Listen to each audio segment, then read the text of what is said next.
The stories were just that, stories. Campfire tales meant to spook kids, nothing more.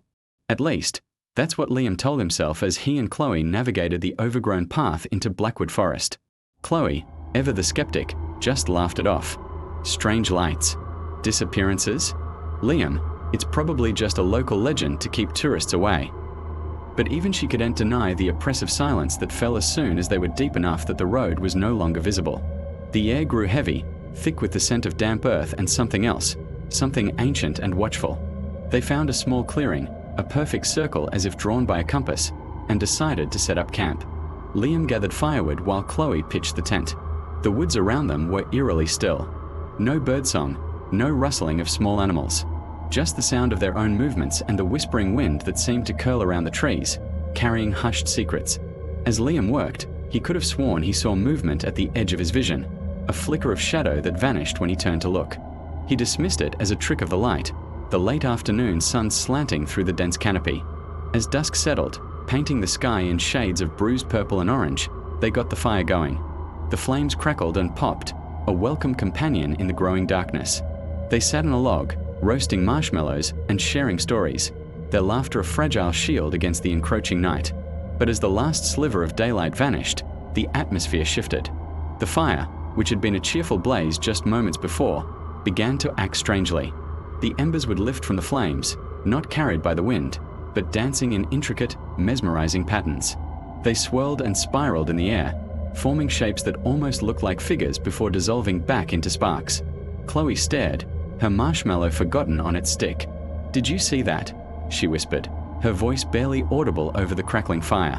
Liam nodded, his own eyes wide. They were dancing. The word felt inadequate. It was more than dancing. It was a performance, a silent ballet of light in the heart of the woods. They watched, transfixed, as the embers repeated their impossible dance, a silent, beautiful, yet deeply unsettling spectacle. Later, as they tried to sleep, the sounds began. It started as a faint whisper, like the rustle of leaves, but it was rhythmic, almost melodic. Liam sat up, straining to listen. "Chloe, are you awake?" A rustle from her sleeping bag was his answer. "I hear it," she said, her voice tight with a tension that hadn't been there before. The whispering grew louder, weaving in and out of the wind. It wasn't English, or any language they could recognize. It was a collection of soft, sibilant sounds that seemed to come from all directions at once, as if the forest itself was speaking. They huddled together inside the tent, the thin nylon walls feeling like no protection at all. The whispering continued, a constant, unnerving murmur. Then came a new sound, a soft, rhythmic tapping on the outside of the tent. Tap, tap, tap. It was gentle, almost tentative, like a curious child tapping on a window. Liam's heart hammered against his ribs. He slowly unzipped the tent's small window flap, peering into the pitch-black night. Nothing, just the dark silhouettes of trees against a starless sky. The tapping stopped the moment he looked. He zipped the flap closed, and a few seconds later, it started again, this time on the opposite side of the tent. Tap, tap, tap. "What is that?"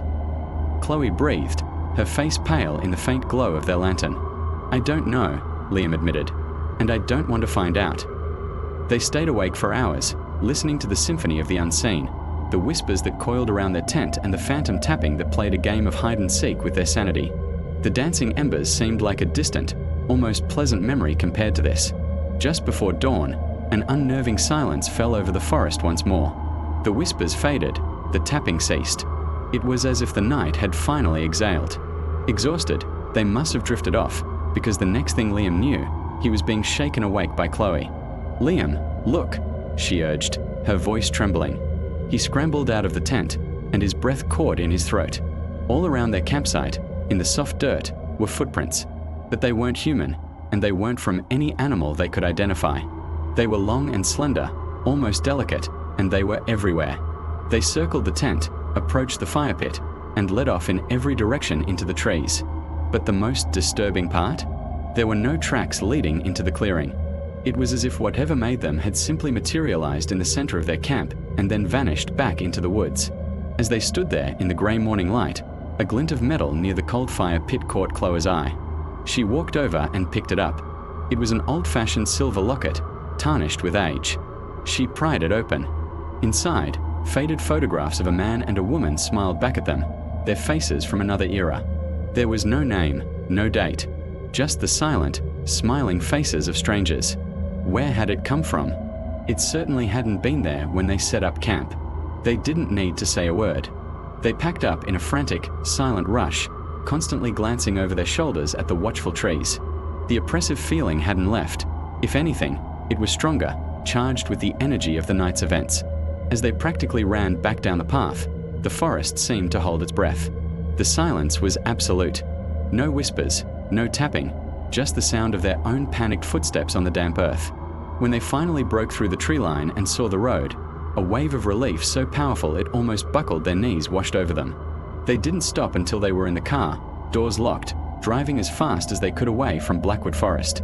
They never spoke of the dancing embers, the whispering voices, or the strange footprints. They didn't mention the silver locket that Chloe now kept tucked away in a drawer, a silent testament to their night in the woods. The stories about Blackwood Forest weren't just stories. Liam and Chloe now knew the truth. Some places hold mysteries that are not meant to be solved, and some nights are best left undisturbed. The forest keeps its secrets, and sometimes it offers a glimpse into its strange, silent world, a world of dancing embers and whispering trees, waiting patiently for the next curious visitor. They were just lucky to have left with only a story to tell, and a chilling memory that would haunt their quietest moments for years to come.